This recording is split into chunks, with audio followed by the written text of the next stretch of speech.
The desert wind howled over the hills of Gath-Hepher, carrying whispers of a story yet to unfold. The sun burned low, bleeding across the horizon, casting long shadows over the land. Jonah sat by the fire, the glow flickering against his face, his mind lost in thought. The world was quiet, save for the crackling embers and the distant laughter of children playing in the streets. Then the silence came. Not the peaceful kind, but a heavy, unnatural stillness, as if the very air had thickened. The flames of the fire trembled. The earth beneath him seemed to pulse. And then, the voice. It came not as a whisper, nor as a deafening roar, but as something in between, something that shook the soul rather than the ears. Jonah, son of Amittai. The firelight wavered, his breath caught. Arise, go to Nineveh, that great city, and cry against it, for their wickedness has come before me. The words struck like a hammer. Nineveh, the enemy, a place of bloodshed, cruelty, and darkness, a place undeserving of mercy. Jonah's fingers curled into the fabric of his robe. No, not Nineveh, anywhere but there. The moon hung high as Jonah moved through the narrow alleys, his heart pounding with each hurried step.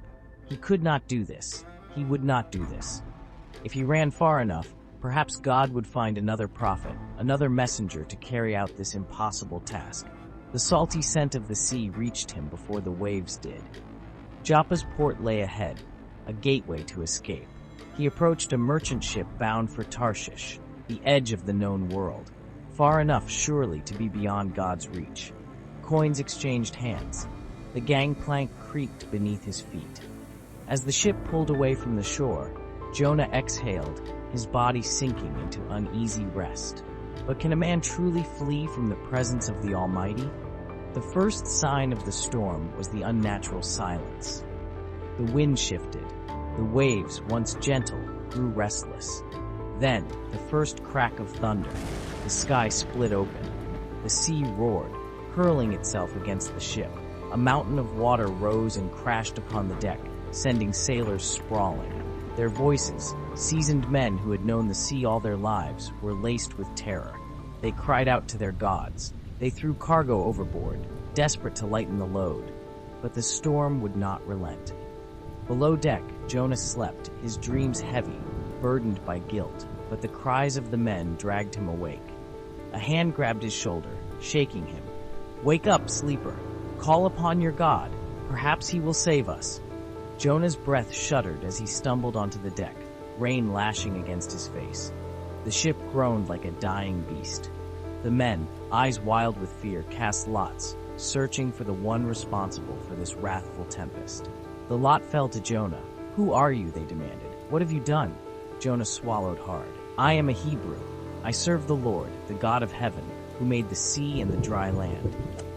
The men recoiled, their fear deepened. Jonah turned his gaze to the raging sea. He already knew the answer. There was only one way. "Throw me into the water," he said, his voice barely audible over the storm, "and the sea will be calm." The sailors hesitated. To kill a man, could this truly be the will of his God? But the waves rose higher, threatening to swallow them whole. They had no choice. Hands gripped Jonah's arms. He closed his eyes. The last thing he heard was the howling wind before the sea took him. The water closed over him like the mouth of a great beast. He sank, deeper, deeper still. The world above faded, swallowed by the churning darkness. The cold clutched at him, dragged him further down. Then, a shadow. A vast shape, a terrible form, moving through the abyss. A maw, opening wide.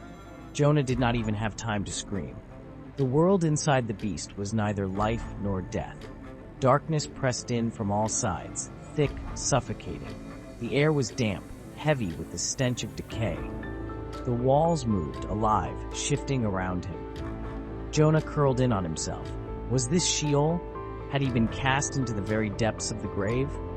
From the darkness, a whisper escaped his lips. "From the depths of the grave, I called for help, and you listened to my cry." He wept, his voice cracking. "I have been cast out of your sight, yet I will look again toward your holy temple." Tears mixed with the filth around him. His body shook. He had run from God, fled from his command, and yet, even here, In the belly of death itself, he was not beyond his reach. Surrendering, he whispered the final words, "Salvation belongs to the Lord." And at that moment, the beast convulsed. The world spun, a great force built within the creature's belly. Then light, the rush of open air. Jonah tumbled onto dry land, coughing, gasping, drenched in seawater and redemption. Nineveh loomed before him, its walls towering, its streets teeming with life. Jonah walked its roads, his voice raw, his message unwavering. 40 days, he cried, and Nineveh shall be overthrown. At first they laughed, then they listened, then they trembled. The king himself tore his robes, fell to his knees, and decreed, "Let every man and beast repent. Let us turn from our wickedness. Perhaps the Lord will have mercy." And mercy was given. God relented. Jonah sat on the outskirts of the city, bitterness coiling in his chest. He had not wanted this. He had wanted fire, destruction. "They don't deserve your mercy," he whispered. A vine sprouted beside him, stretching into the sky, offering shade from the scorching sun. Jonah sighed, leaning into its comfort. By morning, the vine had withered. Jonah stared at its shriveled remains, rage flaring in his chest. And then God's voice once more. "You pity the plant, though you did not make it grow.